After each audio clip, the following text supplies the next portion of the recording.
Orange మన టాలీవుడ్లో ఎన్నో లవ్ స్టోరీ మూవీస్ వస్తాయి. ప్రతి మూవీలో హీరో హీరోయిన్ మధ్యలో జరిగే లవ్ స్టోరీ చూస్తాం. కానీ ఈ మూవీలో లవ్ అంటే ఏంటో చూస్తాం. ఈ మూవీలో మనం నేర్చుకోవాల్సిన జీవిత సత్యాలు కూడా ఉన్నాయి. అవి ఏంటో కానీ ఈ వీడియో ఫుల్గా చూస్తే మీకే అర్థమవుతుంది. రామ్ కలకాలం నిజాలు మాట్లాడుతూ ఒక నిజమైన జీవితాన్ని బతకాలని కోరుకునేవాడు రామ్. తన ఫిలాసఫీ ఒకటే, don't sacrifice anything for anybody. గుర్తుపెట్టుకో, జీవితాంతం ప్రేమించేవాడు ఉండడు. మాట చెప్తాను విను, లవ్ కొంతకాలమే బాగుంటుంది. ఇలా తను మారడానికి కారణం తన గతంలో తాను ప్రేమించిన అమ్మాయి. మొదట్లో వాళ్ళ ప్రేమ ఎలా ఉంటుందంటే రోమియో జూలియట్, షాజహాన్ ముంతాజ్, తర్వాత వీళ్ళే అనిపిస్తుంది. అలా వెళుతున్న ప్రయాణంలో రామ్కి రూబా మీద ఉన్న ప్రేమ ఇష్టంగా కాకుండా ఒక బాధ్యతగా మారిపోతుంది. ఎప్పుడూ ప్రేమతో మాట్లాడే రామ్ ఇప్పుడు మాట్లాడకపోతే ఏదో జరిగిపోతుంది అని భయంతో మాట్లాడుతాడు. రామ్కి ప్రేమ అంటే అదొక అద్భుతం. తాను కోరుకున్న అద్భుతమైన ప్రేమ తనకి దక్కలేదు. ఎలా అయినా ప్రేమించాలని అనుకుంటాడు. ఆ ప్రయాణంలో తను తన ఫ్రెండ్స్కి దూరం అవుతాడు. తన హ్యాబిట్స్ని మార్చుకుంటాడు. అప్పుడు అర్థమవుతుంది రామ్కి, ప్రేమ మొదట్లోనే బాగుంటుంది, తర్వాత ట్రాఫిక్లో జర్నీ లాగా ఉంటుంది. ప్రెసెంట్ లైఫ్లో రామ్ ఎన్విరాన్మెంట్ కూడా ఇలానే ఉంటుంది.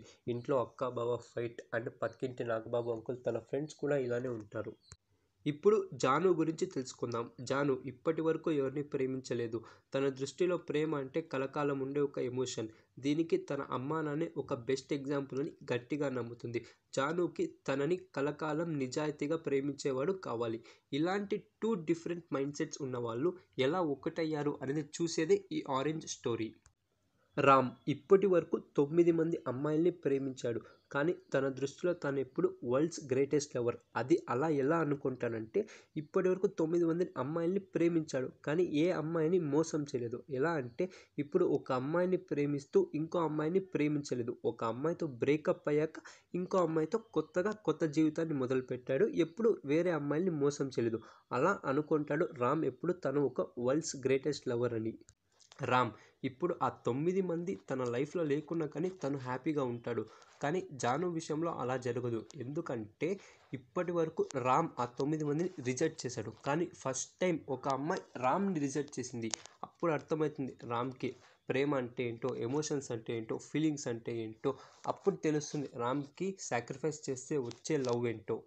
రామ్ తన ప్రెజెంట్ లైఫ్లో అన్ని నిజాలే మాట్లాడతాడు. ఎందుకంటే ప్రేమించిన అమ్మాయిని ప్రేమిస్తూ నటించడం తనకి ఒక మహాపాపం. గతంలో తాను చేసిన తప్పు మళ్ళీ చేయకూడదని అనుకుంటాడు. అందుకే ఎంత కష్టమైనా కానీ రామ్ ఎప్పుడు నిజాలే మాట్లాడతాడు. మూవీలో మనం తెలుసుకోవాల్సిన జీవిత సత్యాలు ఏంటంటే ఎలా ప్రేమించాలో.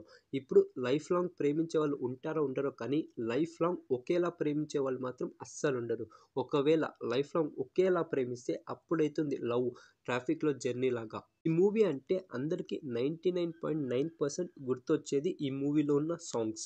మ్యూజిక్ డైరెక్టర్ హ్యారిస్ జయరాజ్ అసలు ఎలా కొట్టాడో, ఈ సాంగ్స్ని ఎలా కంపోజ్ చేశాడో ఆయనకే తెలియాలి. అండ్ చివరిగా ఒకటి చెప్తున్నా, ఈ మూవీలో రామ్ అండ్ జాను డెస్టినేషన్ ఒకటే. వాళ్ళిద్దరికీ సముద్రం అంత ప్రేమ కావాలి. కానీ అలాంటి ప్రేమ మనం జీవితం చివరంచుల్లోనే చూస్తాం.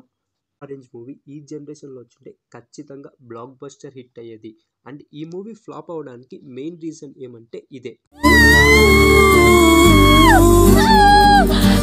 మూవీలో తను అలా ఎందుకు అరుస్తుందో తనకే తెలియాలి. వీడియోని ఎండ్ చేసే ముందు ఇక్కడ ఒక ఫోటో వేస్తాను చూడండి. సబ్స్క్రైబ్ చేసుకోవచ్చు కదా.